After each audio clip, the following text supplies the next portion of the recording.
can lead to some really poor judgment and even pathological behavior.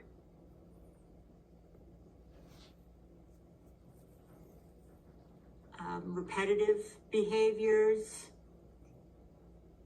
This often affects people actually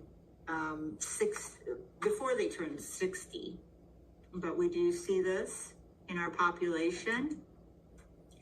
And vascular dementia is caused by the lack of blood flow to the brain, and it's usually due to a stroke or a series of mini strokes, TIAs. Now, you might not see memory loss with vascular dementia, but you could notice that a person with this condition would have confusion, impaired judgment, impairment of executive functioning. Again, that's planning, multitasking, problem solving, restlessness and agitation, difficulty walking or not being very steady, and depression. And other issues may arise depending on the part of the brain that the stroke affected. All right, so with lots of those different types of dementia, there were some things that all of them had in common, and some of the behaviors that when someone is diagnosed with dementia and someone is experiencing dementia, the behaviors and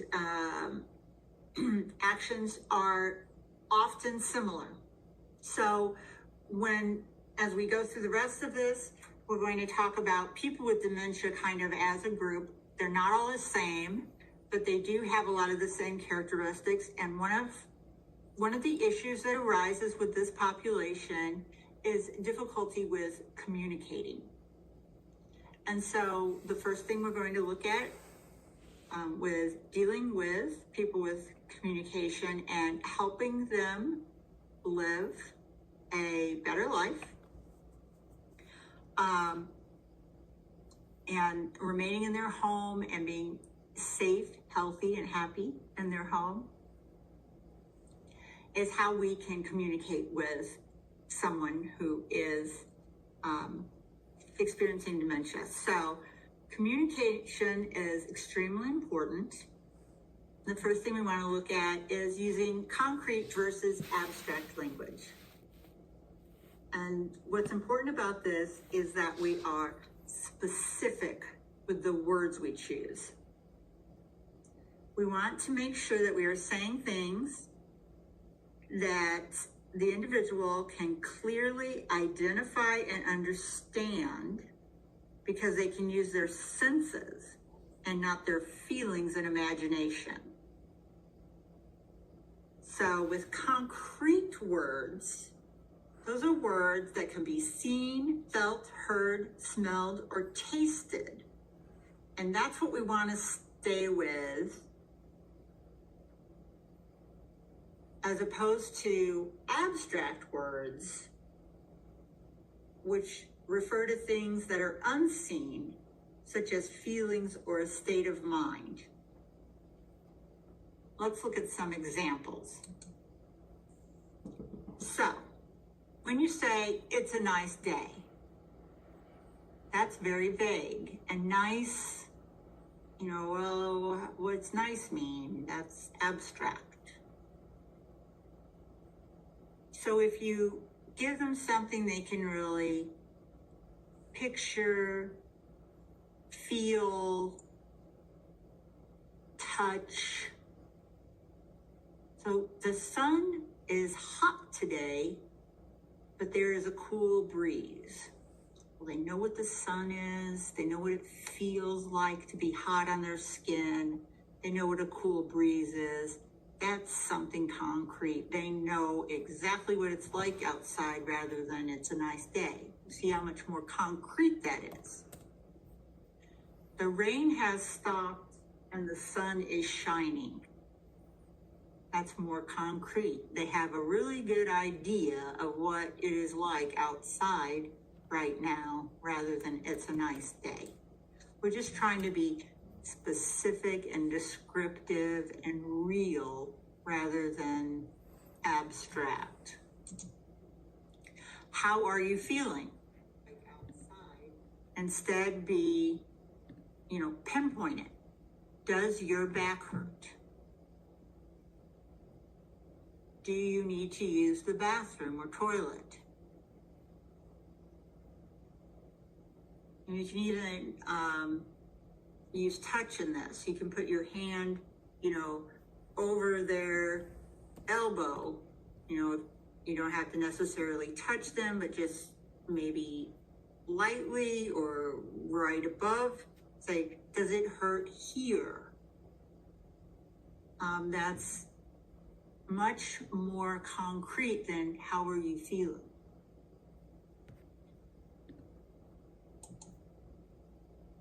Are you hungry or thirsty? Instead, say something like, would you like to eat some cereal now? Do you want a drink of water? Because when an individual has dementia, it's very hard to think in the abstract. The idea of hungry, what is hunger? And then they have to think of their stomach, and then they have to think of, do I feel empty? What things do I want to eat? It's overwhelming how many thoughts have to go into whether or not you're hungry and whether or not and what you want to eat and all that. If you just present it directly to them, it's much simpler and easier to grasp.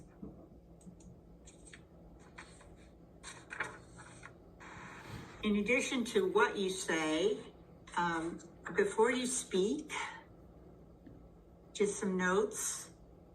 Eliminate distractions to make sure you have the person's full attention. And that is,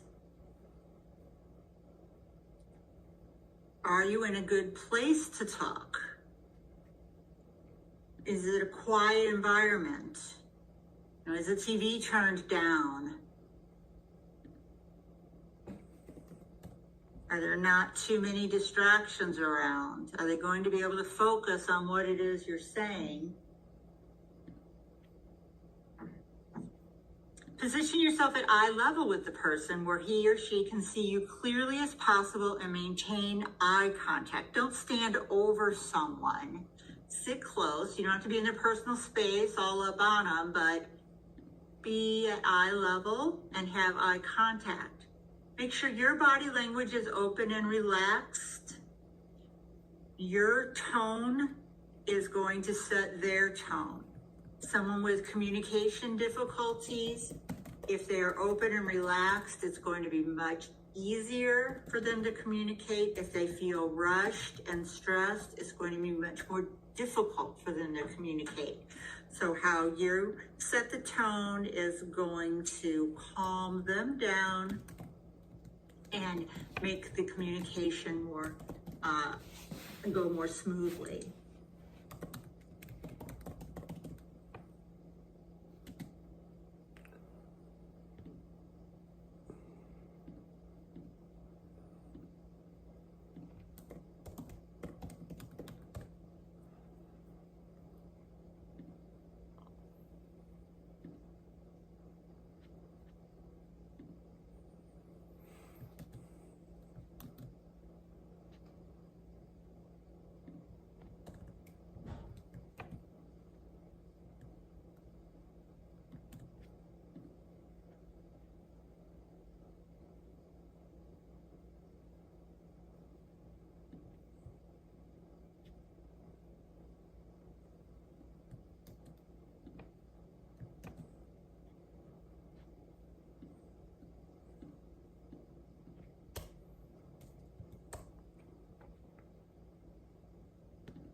What to say when you're speaking to them. First off, make sure that you have their attention before talking. So don't just start speaking without them knowing that they are being addressed. So call the individual by name, whatever their preferred way of being addressed is. If it's Mr. Jones, and make sure that he realizes he is being spoken to. The next thing you say is going to be to him and that he is paying attention.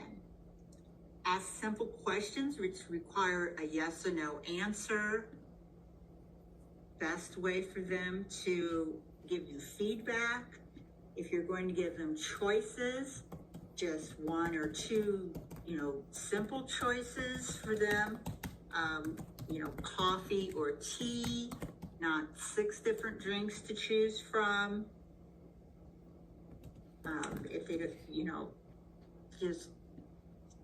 I'm not saying they should only have 2 choices, but, if they don't want either coffee, or would you like either coffee or tea? Say yes or no to both, whatever, but don't overwhelm. Stay to one topic at a time. If you think they're not able to follow what it is you're saying, if you think they feel overwhelmed or what you said was too much information, break it down into smaller sentences or smaller ideas. Do not argue with a person who has dementia. If they are not making sense, try to figure out what is behind what they're trying to say. Arguments need logic. You need logic to win an argument, and a person with dementia does not always have the capacity to be logical, so arguing is a waste of time. Listening is a very important part of communication, so listen carefully to what the person is saying and offer encouragement. If you're not sure that you understand what the person is trying to tell you, kind of rephrase it in your own way, repeat it back to them, and let them tell you if you have it right or not. Sometimes you can just tell by their body language if you have gotten their message correct or not. But it's kind of good to give them the chance for some feedback, especially if you're unsure. Allow a person plenty of time to answer or to communicate with you. Do not rush them. Do not try to guess what they're trying to say. Every time you interrupt, you throw off their train of thought, and they have to take the time to regather and get back to where they were. And so you have just prolonged the time that the communication takes. Just be patient and let them gather their thoughts. Also encourage the person to communicate, and allow the individual to express their feelings, especially if you notice someone is sad or worried. Be a listening ear. Let them just vent.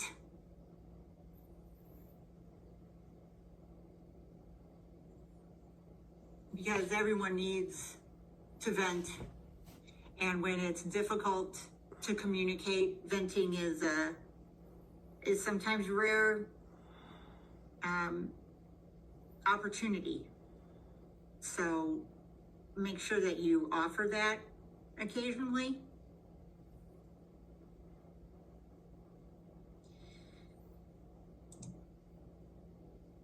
Body language and physical contact. Make sure that you keep your body language in check, because that is picked up on by other people. And recognize what a person is communicating through their body language.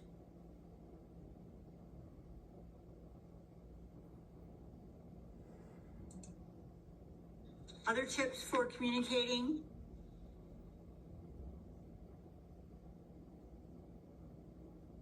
talk with a person about what he or she is still comfortable doing and what they may need help with. Okay, ask questions, don't assume. It's okay to laugh. Sometimes humor lightens the mood and makes communication easier. Use visual cues as well as touch, sight, sounds, etc. as forms of communication. Pictures are a great way to enhance communication with people who are having difficulty with verbal communication. Never say remember. Don't you remember this? Don't you remember that? Because no, a lot of times people with dementia don't remember, and sometimes that's a painful fact. So avoid that word. Okay, the next section is dealing with challenging behaviors.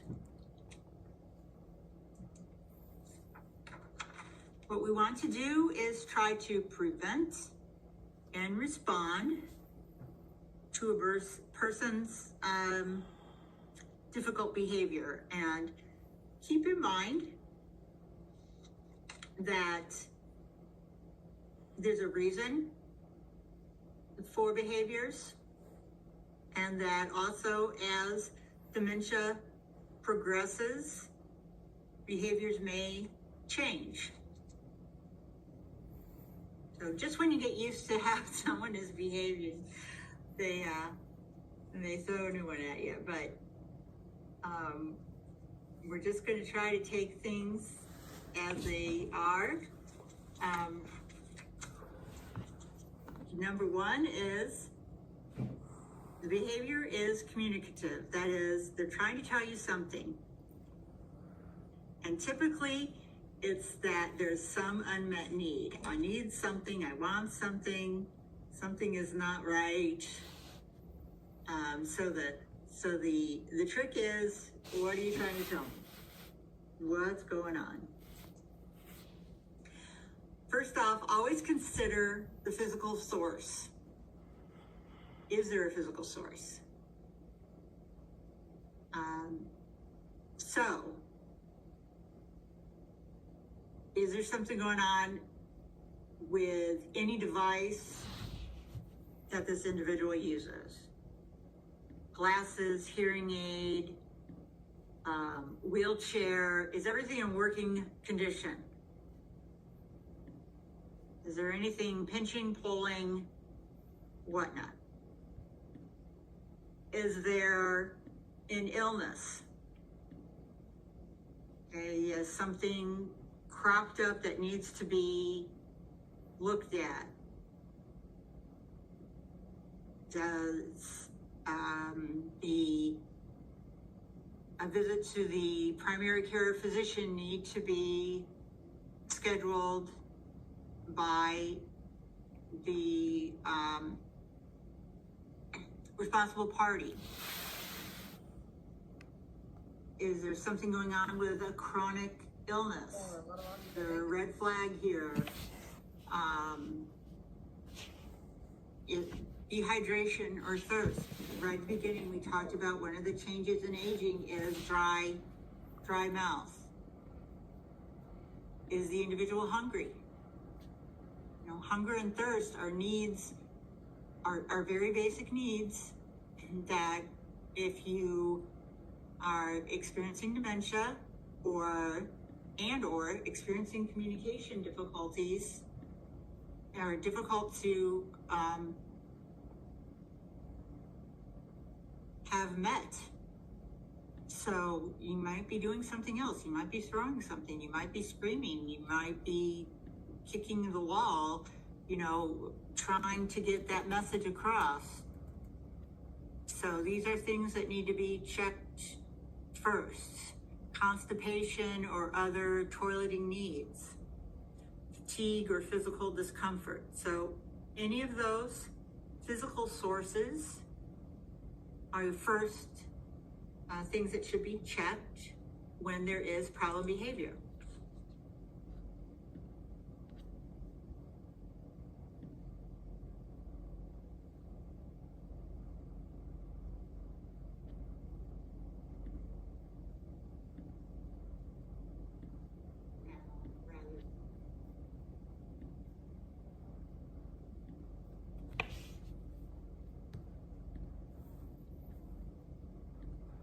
Beyond that, it could be a psychological pain or discomfort.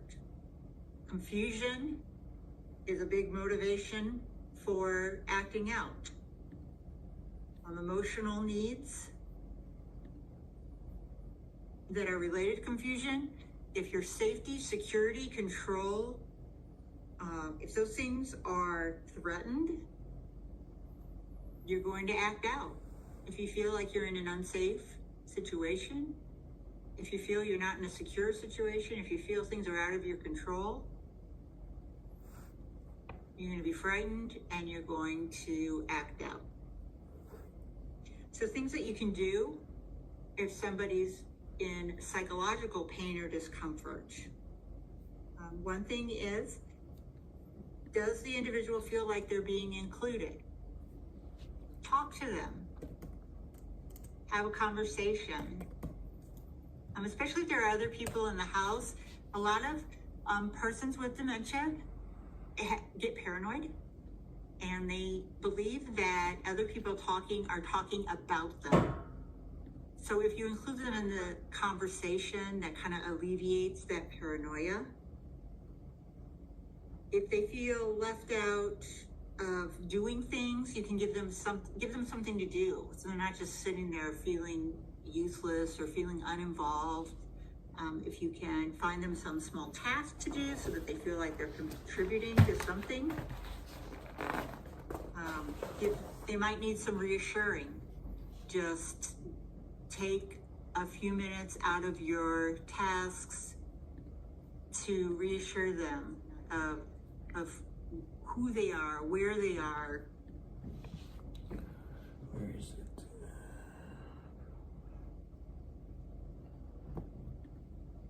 Who they're with, who you are, what you are doing, when their loved one will be home, whatever they may need to understand their surroundings.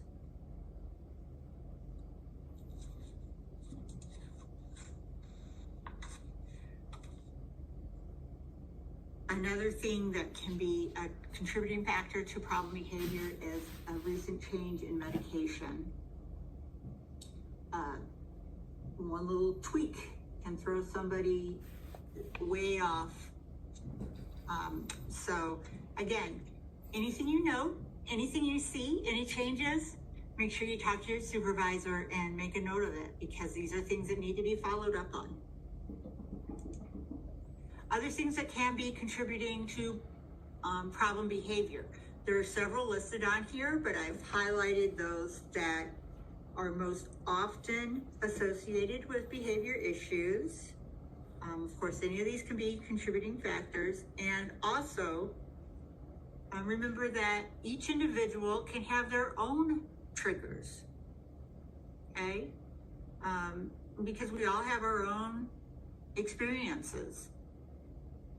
But noise levels, activities in the room, agitation in the evening, temperatures, if you're cold or if you're too hot, it can make you angry, or,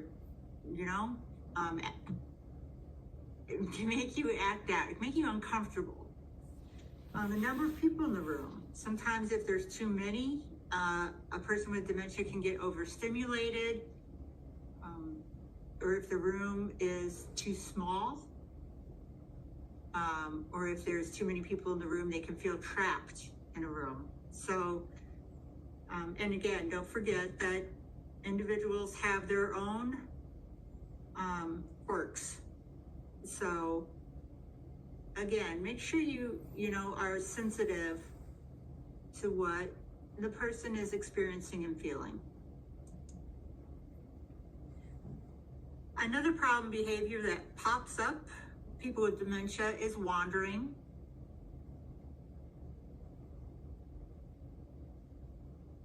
People with dementia may wander for the following reasons.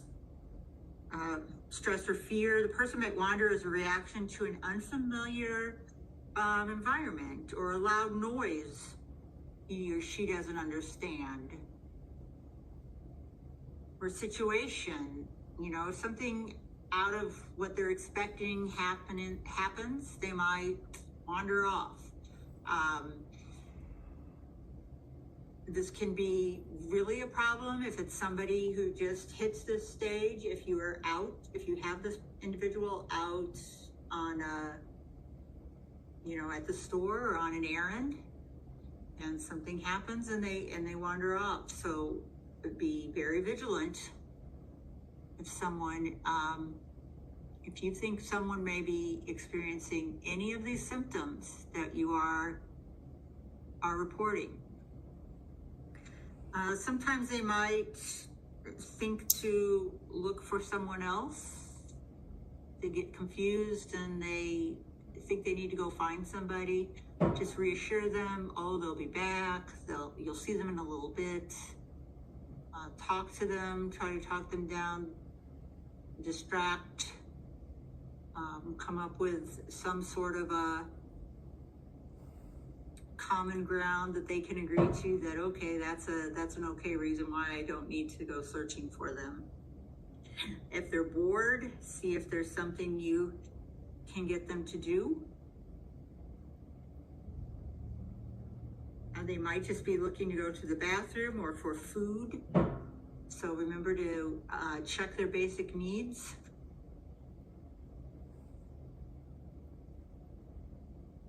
And sometimes they get lost in their memories and think they're supposed to, go to work or pick up a child after school, even though they haven't done that for decades. So again, these are behaviors that need to be noted and need to be distracted from.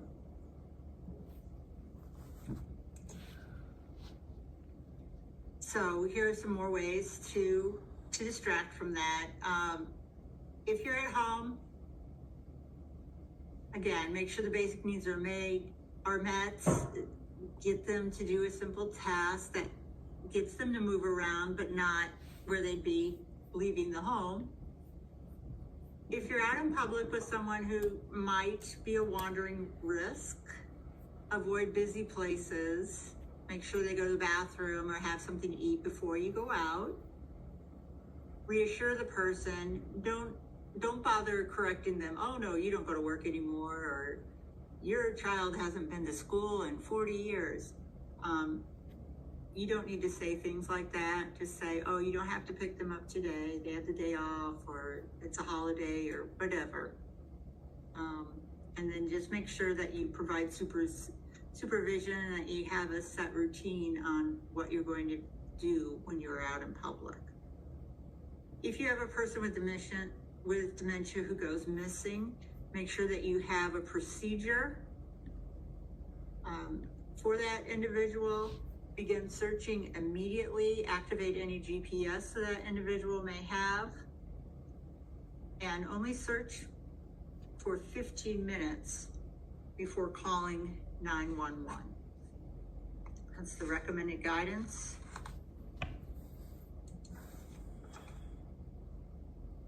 Shadowing is another issue that sometimes people with dementia, a behavior that we see. And this is where someone is just, they're your little shadow. They want to be right at your heels at all times and not let you out of their sight or even out of reaching distance. And so to understand this is a fear, and you are their security, and this can increase in the afternoon and evening.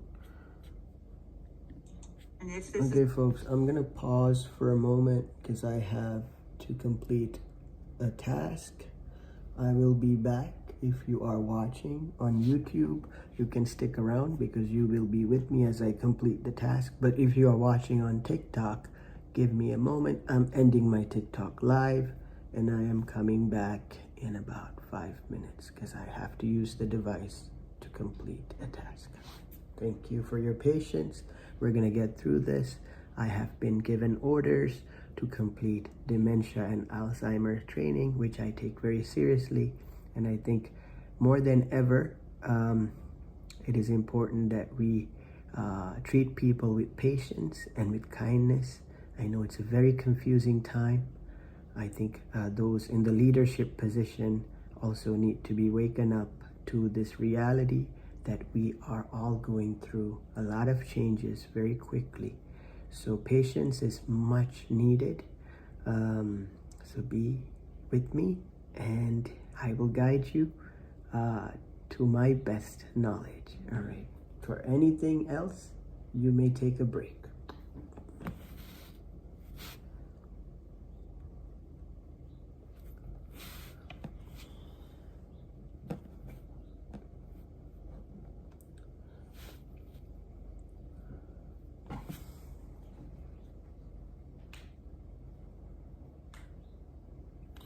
Make sure this is on because I want to make sure they hear me.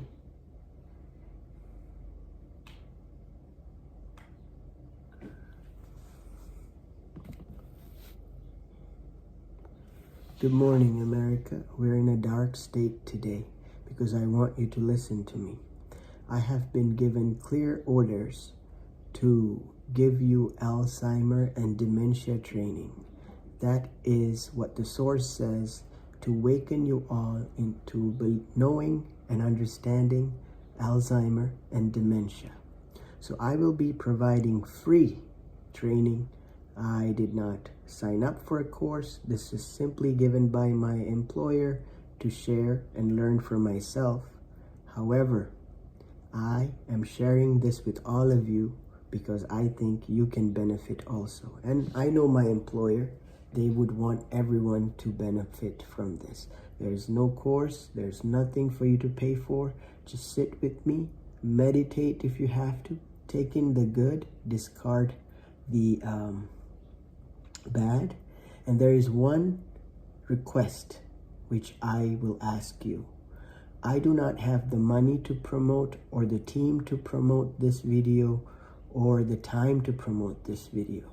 So if you came across this video, I hope and I ask you that you do like, share, and repost this video.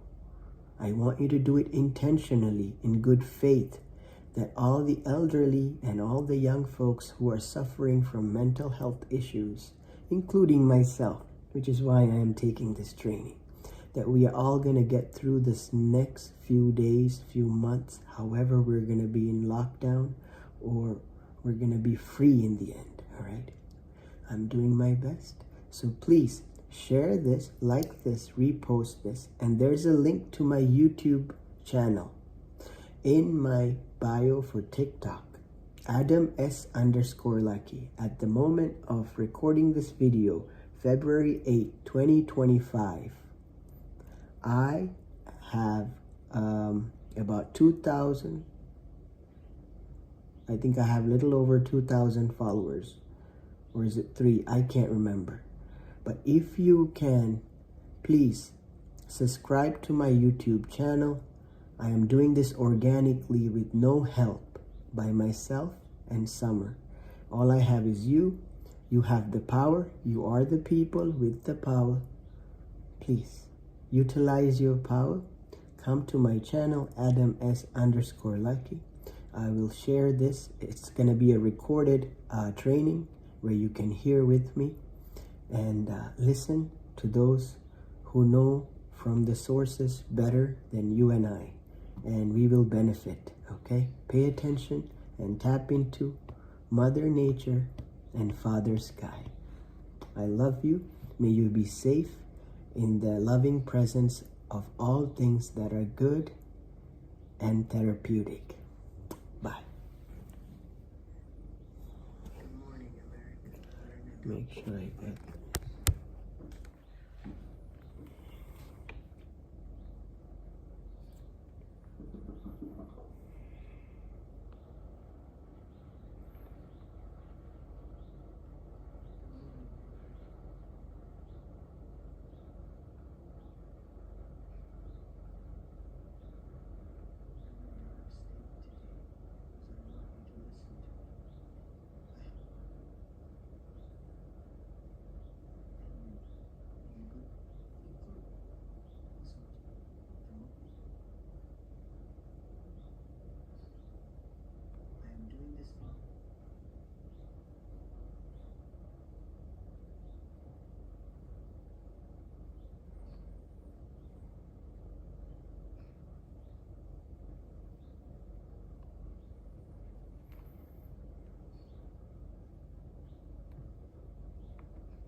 Okay, folks, 45 minutes. We're gonna take a break, and I will be back. There will be ongoing Alzheimer and dementia training.